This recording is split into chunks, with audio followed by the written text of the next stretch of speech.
I just want to talk to you. Check your source. The Constitution says you're innocent until proven guilty. And that's, period. End of story. The next day. City star Jen Shah pleads guilty in her federal fraud case. LOL, you can't make this up. How dumb does she look now that she has pleaded guilty and going to prison for 6.5 years? F Heather and the rest of the Gen-S kissers for not calling her out.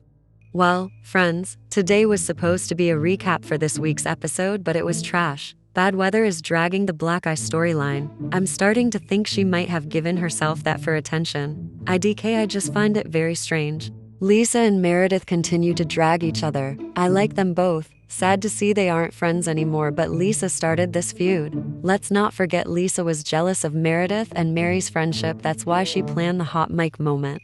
See, I think Lisa knew exactly what she was saying. She comes across as a very calculated person. She loves to throw stones and hide her hand. Child, I know Michelle Obama said, when they go low, we go high, but nah, F that. If you go low, I'm going lower than the gutter. And for those who thinks Meredith is dragging this out, put yourself in her place. What if your bestie exposes you on national TV and refuses to take accountability for her actions, and you know your bestie has her alleged affairs? Oh, bitch, I'm exposing your affairs, your business SEC filing. Like exposing everything. In my opinion, Meredith has every reasons to drag the F out of Lisa. What did she expect? After the hot mic moment, they will be friends again. Nope.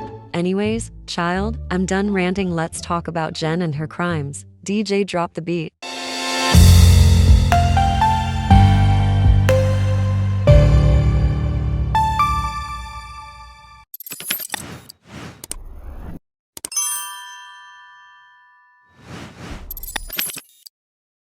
Okay, so it's been reported by multiple media outlets that Jen Shah, the criminal, has finally been sentenced. I don't think 6 years is enough for all of the pain she caused to those senior citizens. Did y'all know after court that this heifer celebrated by going to a lavish dinner? Talk about feeling sorry. She doesn't give a F. So, Reality T published an article titled Jen Shah sentenced to 6.5 years in prison for fraud. Let's get into the article. It starts off and quotes Jen Shah, the disgraced star of Real Housewives of Salt Lake City, has learned her fate. According to page 6, Jen was sentenced to 6.5 years, or 78 months, in prison for committing wire fraud, per the Inner City Press. Judge Stein stated, Jen Shah's role on the Real Housewives of Salt Lake City, which I guess is why the courtroom is so full today, is just that, a role. People should not confuse the character she plays on an entertainment show to the person before me. Judge Stein also said several times that Jen was a leader of the conspiracy, per the Inner City Press.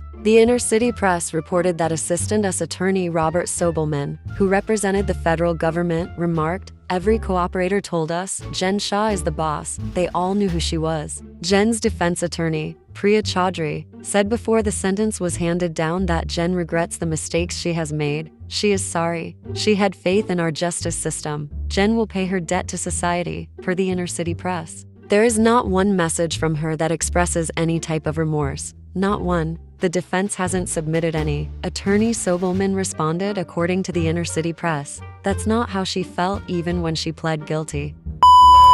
The only thing I'm guilty of is being Shah-mazing.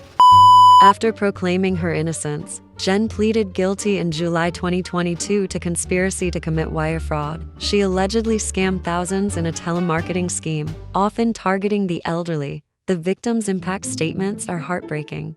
Prosecutors requested that Jen receive a 10-year sentence in their sentencing paperwork. Jen made her entrance at the Manhattan courthouse in a camel-colored outfit, accessorized by a leopard print purse. Jen's husband, Sheriff Shah, and her 2 sons were by her side. Jen's defense team requested a 3-year term, which is less than the reduced sentence of up to 14 years in prison that was requested in her plea deal. We submit that such a sentence is just and fair because it takes into account Ms. Shah's history and characteristics, the facts and circumstances of the offense, and meets that a court impose a sentence that is not greater than necessary to achieve the goals of punishment, Jen's defense attorney had previously argued. Jen's husband was one of her close friends and family that submitted letters asking for leniency. Jen has never been arrested or detained for any crime. Sheriff wrote in his letter, per page 6, "My wife's current legal predicament was caused by a confluence of events that came together at various points which caused her to spiral out of control." Earlier in the day, Jen spoke in front of the judge. She said that reality TV has nothing to do with reality and that she is sorry that her actions have hurt innocent people. She continued, "I want to apologize by saying, I am doing all I can to earn the funds to pay restitution." She blamed her long-standing untreated mental issues caused me to create my own fractured reality, per the Inner City Press.